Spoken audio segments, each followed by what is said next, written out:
এই জুমার দিনকে বিষ্ণু ঈসা ইসলাম ঈদের দিন বলেছেন। কিসের দিন? ঈদের দিন। বিষ্ণু ঈসা ইসলাম তাবারানির বর্ণনায় বললেন, হাযা ইয়াউমুন জাআলাহুল্লাহু লাকুম ঈদান। এই জুমার দিনটা এমন দিন যে দিনটাকে আল্লাহ তাআলা তোমাদের জন্য ঈদের দিন বলে অ্যানাউন্স করেছে। এটা ঈদের দিন, এটা খুশির দিন, এটা আনন্দের দিন। এজন্য জুমার দিন আমরা একটু আনন্দ খুশি করি না? আনন্দ খুশি করি, এটা করা সুন্নাহ, কারণ এটা ঈদের দিন। আল্লাহ তাআলা এটা এই দিনটাকে আমাদের জন্য ঈদের দিন হিসেবে ঘোষণা করেছেন।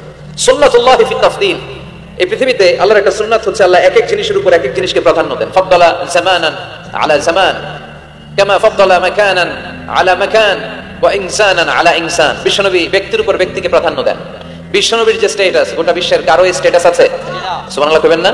as a father, as a teacher, as a lawgiver, as a lawmaker, as a philosopher, as a commander, as a messenger, Muhammad is the superman of the world. স্বামী হিসেবে, নেতা হিসেবে, নবী হিসেবে, দার্শনিক হিসেবে, আইন প্রণেতা হিসেবে মুহাম্মদ সাল্লাল্লাহু আলাইহি ওয়াসাল্লাম হচ্ছেন গোটা বিশ্বের একজন সুপারম্যান। সুবহানাল্লাহ পড়েন। এই সুপারম্যানের সাথে পৃথিবীর কারো কোনো তুলনা হতে পারে? বিশ্বনবীর সাথে কারো কোনো কম্প্যারিজন হতে পারে? He is out of any kind of comparison. অসাধারণ ব্যক্তিত্ব, তিনি মানুষ কিন্তু অসাধারণ মানুষ, তিনি মানব কিন্তু তিনি মহামানব। চিল্লায় বলেন ঠিক কিনা? তাহলে ফাদ্দালা ইনসান আলা ইনসান, বিশ্বনবীকে আল্লাহ তাআলা সব নবীদের উপরও প্রাধান্য দিয়েছেন। তিনি শুধু আমাদেরই নবী নন, তিনি নবীদেরও নবী। তার মানে ব্যক্তি ব্যক্তিতে পার্থক্য আছে না নাই? তারপরে রব্বুল আলামিন এই জমিনের বুকে এলাকার উপর এলাকাকে প্রাধান্য দিয়েছেন। গোটা বিশ্বের মধ্যে সব চাইতে দামি শহরের নাম হলো মক্কা শহর, ঠিক কিনা? মক্কা শহরের সমতুল্য মর্যাদা পৃথিবীর আর অন্য কোনো শহরের আছে? আবার রব্বুল আলামিন সময়ের উপর সময়কে প্রাধান্য দিয়েছেন। সারা বছরের 365 দিনের মধ্যে সবচাইতে শ্রেষ্ঠ দিনের নাম হলো আরাফার দিন। সুবহানাল্লাহ। আরাফার দিনের যে মর্যাদা বছরের অন্য কোন দিনের কি ওই মর্যাদা আছে? হজের দিন, এই দিনে আল্লাহ তাআলা এত বিশাল সংখ্যক মুসলমানকে ক্ষমা আর মাফ করে দেওয়ার ঘোষণা দেন, বছরের অন্য কোন দিন এরকম ক্ষমার ঘোষণা দেন না। চিল্লায় কোন সুবহানাল্লাহ।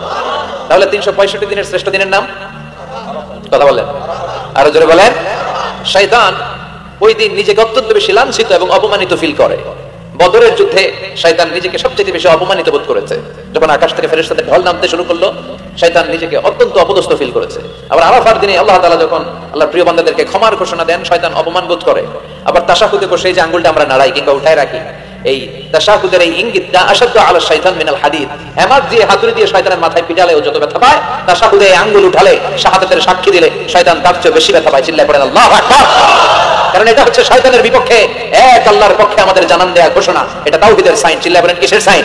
তাওহীদেরই মুর্শিদ আমার মুহাম্মাদের নাম বলো, মুহাম্মাদের নাম, আল্লাহর নাম জপলে বুঝতে পারি আল্লাহরই কালাম বলো, মুহাম্মাদের নাম। ওই নামেরই রশি ধরে যাই আল্লাহর পথে, ওই নামেরই ভেলায় চড়ে ভাসি নূরের স্রোতে, ওই নামের বাতি জেলে দেখি আরশের মুকাম বলো, মুহাম্মাদের নাম। পড়েন আল্লাহু আকবার।